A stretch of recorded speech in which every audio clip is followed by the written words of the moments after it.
Ciao ragazzi, tutto bene? Hoje nós vamos dar continuidade ao estudo da pronúncia das letras em italiano. No vídeo anterior a gente tinha falado da pronúncia das vogais, né? Das diferenças, das semelhanças, e hoje a gente vai começar a falar da pronúncia das consoantes. Le consonanti, la pronuncia delle consonanti, certo? Então, eu vou tratar, obviamente, só das consoantes que tenham alguma diferença entre o português e o italiano. Daquelas que são idênticas, eu vou deixar para lá mesmo, né? Porque não tem diferença nenhuma mesmo. E a primeira coisa interessante que a gente tem que prestar atenção a respeito da pronúncia das consoantes é que em italiano nós temos uma coisa que provavelmente não tem em nenhuma outra língua que a gente conhece, que é a pronúncia da dupla consoante, certo? Então, como que funciona a dupla consoante em italiano? Isso é uma coisa que demora um pouco para a gente se acostumar, para a gente pegar o jeito, mas eventualmente acaba acontecendo. A dupla consoante em italiano, ela representa, na maior parte dos casos, um prolongamento da pronúncia dessa consoante. Aqui em português a gente está acostumado com uma dupla consoante que normalmente muda o som dessa consoante, por exemplo, dois R's em contraposição ao R, ou dois S's em contraposição ao S sozinho, né? Geralmente a gente tem uma mudança de sonoridade, serve para isso. Em italiano não muda a sonoridade, mas nós prolongamos a pronúncia dessa consoante. Então, eu vou dar alguns exemplos e eu vou exagerar aqui um pouco a pronúncia para a gente entender direitinho como que acontece. E aqui cabe a gente introduzir um outro conceito também, que é o conceito de par mínimo. É um conceito da linguística que eu acho super interessante. Um par mínimo acontece quando a única diferença entre duas palavras é apenas um som. Então, por exemplo, casa e capa, né? No primeiro tem um som de z e no outro tem um som de p, certo? Então, casa e capa, a única diferença entre essas duas palavras é de apenas um som e, portanto, são pares mínimos, certo?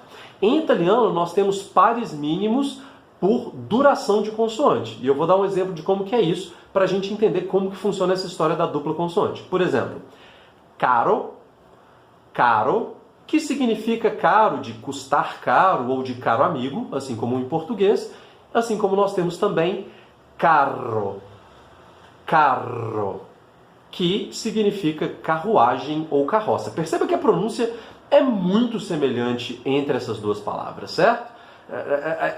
A única coisa que mudou realmente é a duração desse R no primeiro caro e no segundo carro, né? Não é uma diferença que nós, falantes de português, estamos acostumados a lidar, então carece um bocado de estudo aqui, um bocado de se acostumar com isso para que a gente entenda. A única coisa que mudou foi a duração dessa consoante.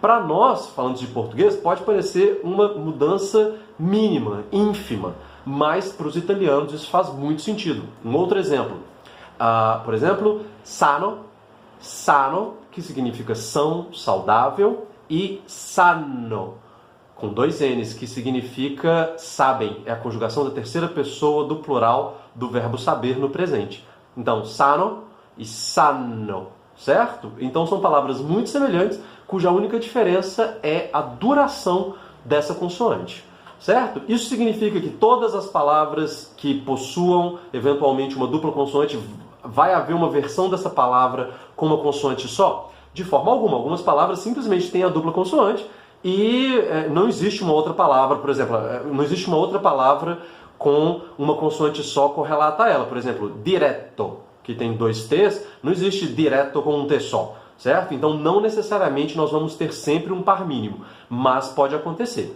certo? E uma outra questão relacionada também às consoantes que vale a pena a gente destacar é que, assim como em português nós temos três letras que são muito pouco usadas, tipo o K, o W e o Y, em italiano nós também temos letras, que também são muito pouco usadas, que são as letras J e X, além, claro, do K, do W e do Y. Mas o J, que em italiano se chama I lunga, e o X, que em italiano se chama X, são duas letras que em italiano acontecem com pouquíssima frequência, basicamente na mesma frequência que a gente vai encontrar um K ou um W ou um Y em português, né, por exemplo. Então são letras que a sonoridade delas é formada de outra forma, é claro. Nos próximos vídeos a gente vai continuar falando das consoantes, né? Mas são letras que normalmente nós não vamos encontrá-las nas palavras. Tem até uma palavra muito frequente, né, que é o nome de um time de futebol italiano, que aqui no Brasil nós chamamos de Juventus, que na verdade na Itália pronuncia-se Juventus, porque na verdade não é uma palavra italiana, é uma palavra latina, e em latim a letra J, na maior parte dos casos, vai ter sempre esse som de I. Então, nunca digam Juventus, a pronúncia correta seria Juventus, certo? Vou ficar por aqui por hoje. Se gostaram do vídeo, deem um like, se inscrevam no canal e até a próxima. Arrivederci!